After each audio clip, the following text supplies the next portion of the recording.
వల్లిని రామరాజు దగ్గర ఇరికించినందుకు నర్మదా, ప్రేమ ఇద్దరు చాలా సంతోషంగా వాళ్ళ రూమ్ లోకి వెళ్ళి ఒకరినొకరు హగ్ చేసుకొని చాలా హ్యాపీగా ఫీల్ అవుతూ ఉంటారు.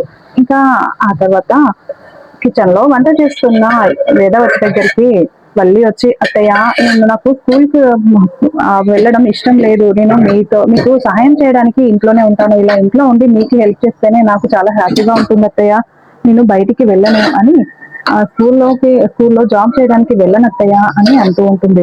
ఇంకా అప్పుడే వేదవతి ఆ వల్లిని ఇష్టం వచ్చినట్టుగా కొడుతూ, అయ్యో ముద్ద ముద్దు ముద్దు మొహం దానా పిచ్చిదానా అని అంటూ ఇష్టం వచ్చినట్టుగా తిడుతూ వల్లిని కొడుతూ ఉంటుంది. నువ్వు మంచిగా వెళ్ళి జాబ్ కి వెళ్ళు, పర్వాలేదు, నా పనులు నేను చేసుకుంటాను, ఏం అవసరం లేదు. ఇంకా నర్మద గవర్నమెంట్ జాబ్ ఉన్నట్టుగా చాలా పోజు కొడుతూ ఉంటుంది కదా, తనకి నువ్వు పోటీగా వెళ్ళాలి, నువ్వు వెళ్ళి బయట జాబ్ చేస్తేనే తనకి తిక్క కుదురుతుంది, నువ్వు వెళ్ళవే వెళ్ళు అని ఆమె వల్లిని ఇష్టం వచ్చినట్టుగా కొడుతూ మొద్దుదానా మొద్దుదానా అని అరుస్తూ ఉంటుంది.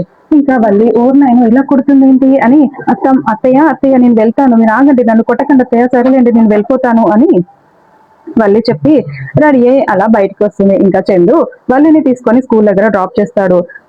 వల్లి పద లోపలికి వెళ్ళు, నీ క్లాస్ ఎప్పుడు నేను వినలేదు కదా, నేను ఈ రోజు నీ క్లాస్ లో ఉంటాను, నీకు ఎలా క్లాస్ చెప్తావో వింటాను నీ క్లాస్ స్కూల్కి వచ్చి అని చెప్తూ ఉంటే, అలా ఎలా కుదురుతుంది బాబా, అలా లోపలికి రానివ్వరు, నేను వెళ్తానులే, నువ్వు ఇంటికి వెళ్ళు అని వల్లి చెప్తుంది. ఇంకా అలా చందు అక్కడి నుంచి బయలుదేరి వెళ్ళగానే వల్లి పరిగెత్తుకుంటూ వాళ్ళ అమ్మ వాళ్ళ దగ్గరికి వెళ్ళిపోతుంది.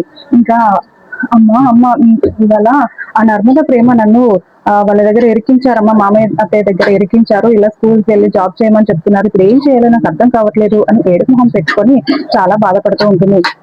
వాళ్ళిద్దరూ నర్మద, ప్రేమ నిన్ను ఇలా ఇరికించారా అని వాళ్ళకి బుద్ధి వచ్చేలా చేద్దాం, సరే మీ అత్తయ్య మామయ్య ఎలాగో నిన్ను జాబ్ చేయమని చెప్తున్నారు కదా, ఆ స్కూల్ టైమింగ్ కి నువ్వు వచ్చేసి ఇక్కడ ఉండి రెస్ట్ తీసుకో, తర్వాత మళ్ళీ సాయంత్రం ఇంటికి వెళ్ళిపో, పర్వాలేదు అయిపోతుందిలే, నువ్వు జాబ్ చేసినట్టుగానే ఉంటుంది, వాళ్ళకి అలా నేను అనిపిస్తుంది కదా, పర్లేదు వెళ్ళు అని సర్ది చెప్తూ ఉంటారు.